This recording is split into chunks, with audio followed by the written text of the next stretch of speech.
Hi, this is Janet with Danelia Design. Thanks for stopping by my YouTube channel. If you have the time, I have a blog as well, daneliadesign.com, and I'm on Instagram, Pinterest, and Facebook. But I'm glad you're here to check out this Halloween project. There's nothing more scary than the idea of an evil and unworldly dimension, and using a mirror can make it look like this witch is escaping her world and trying to get into ours. So, without further ado, let's make the magic.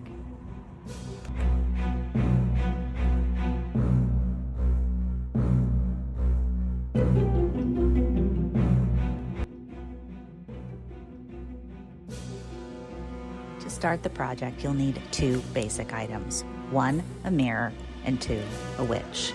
I found the witch on Amazon. I was able to find the mirror for $7 at Goodwill, but if you happen to have one sitting around, or try Walmart or Target or some other inexpensive area, you don't want to spend a lot of money. There is the possibility of the mirror breaking if you're not careful doing this project, so I didn't want to use an expensive one.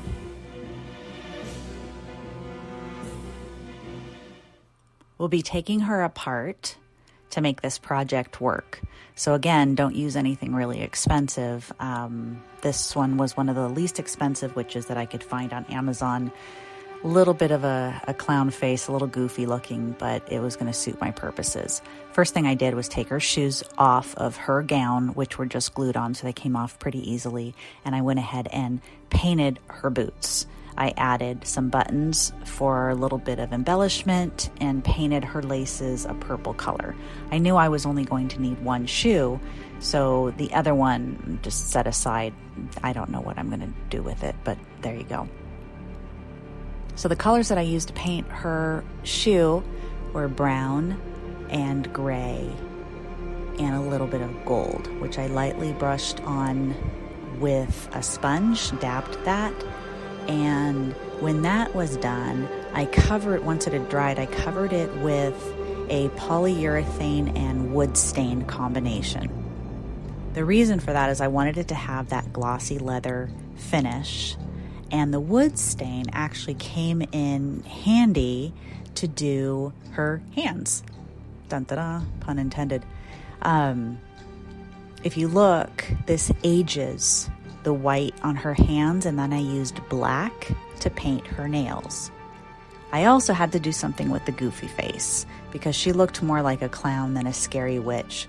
So if you go ahead and use your imagination, you can use any colors that you want. I tried some different browns and whatnot to make her face look a little dirty, but in the end I decided just to go ahead and paint it an olive green, and the yellow highlights that you see coming through are actually just the color of her face, which I liked. And then I painted her eyes yellow. So to stuff her body and to get that to fit onto the mirror, I needed to give her some sort of bulk because she was just fabric and a head with hands and feet. I found this ghost at the dollar store, and I was able to take that apart and use those arms and the wire and the styrofoam as her body. If you don't have that, you can always use a 6 to 8 inch styrofoam half sphere, or any kind of foam piece that you shape yourself and to fit so she has some bulk to herself. You really want to keep everything as light as possible because you don't want to break that mirror. And if she's too heavy, she's not going to adhere well. She also had this really sad and lifeless hat, so I needed to fix that. This is where I used the arm from the dollar store ghost and the wire. I inserted that into her hat along with some tissue paper to fill it out, added some extra blue ribbon. She also had this string in her hat. She was meant to hang, and she had this motion about her that would go up and down on the string, automated. I didn't need any of that, but that string, I thought, since it was coming out of her hat anyway and there was a hole there, I went ahead and attached a spider, so it looks like this spider's coming down a web, kind of. Anyway, I'm happy with the hat. That turned out okay. The next thing I really wanted to do was fix the mirror. It had a black plastic gloss to it that kind of reminded me of 1993, which I didn't like too much. You can easily take plastic and give it a wood look by using a really dry paintbrush and light strokes in the same direction of black, brown, gray, gold. And if you move lightly enough, it'll give this illusion of a wood look. So here is the body of the ghost. We already showed the arms that I used to put in her hat. Then the larger piece is going to be her body. And then the second arm became her leg. And I went ahead and cut some pool noodle sections to add to the top and the bottom of the leg part to give her a little bit of bulk. But the wire allows me to bend that leg where I want it to be. And I just hot glue gun that together. So you'll want to cut her in half. She has one top half coming out of the mirror and then one leg underneath coming out of the mirror to give that illusion. And in order to do that, we need to cut through her body. The fact that she's just fabric made this really simple. I measured about 9 inches down from her shoulder, or where you would think a natural belly button would be, and cut that right in half. If you look, the styrofoam is going to fit perfectly to give her a nice body coming out of the mirror. The other thing I did was just kind of dirty up her clothes a little bit by adding some brown paint and some gray paint. And I just kind of rubbed that on with my fingers into the fabric. I also added this little embellishment to her neckline, to her collar. I happened to have a broken necklace and I had that piece sitting around, so I thought I would use it. So to glue her to the mirror, you're going to need epoxy.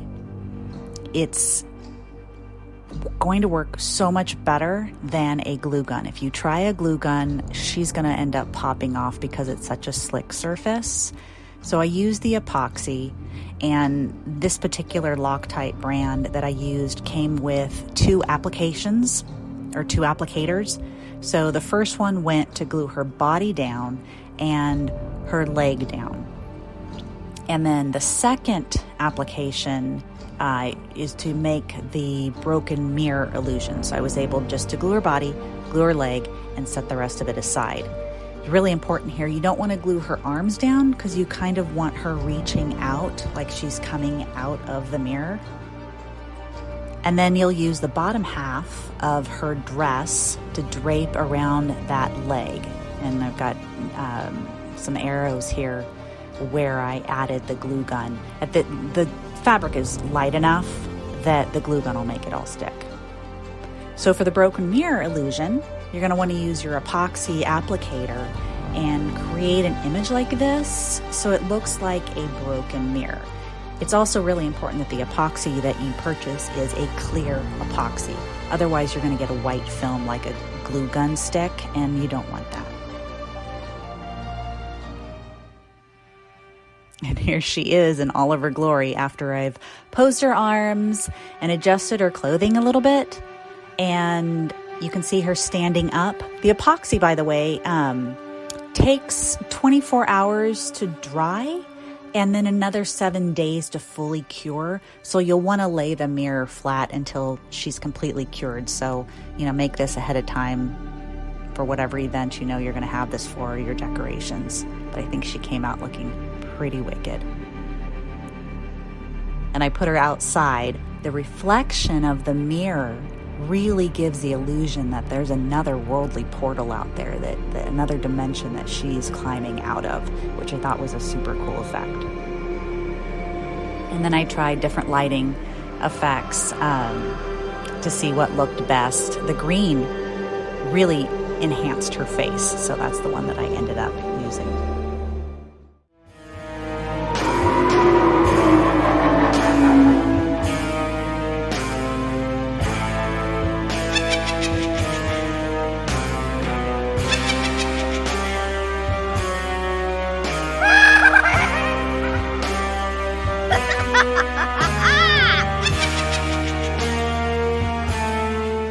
Thank you for watching, and if you have any questions on how this process went about, if I skipped anything or something didn't make any sense, please, by all means, ask.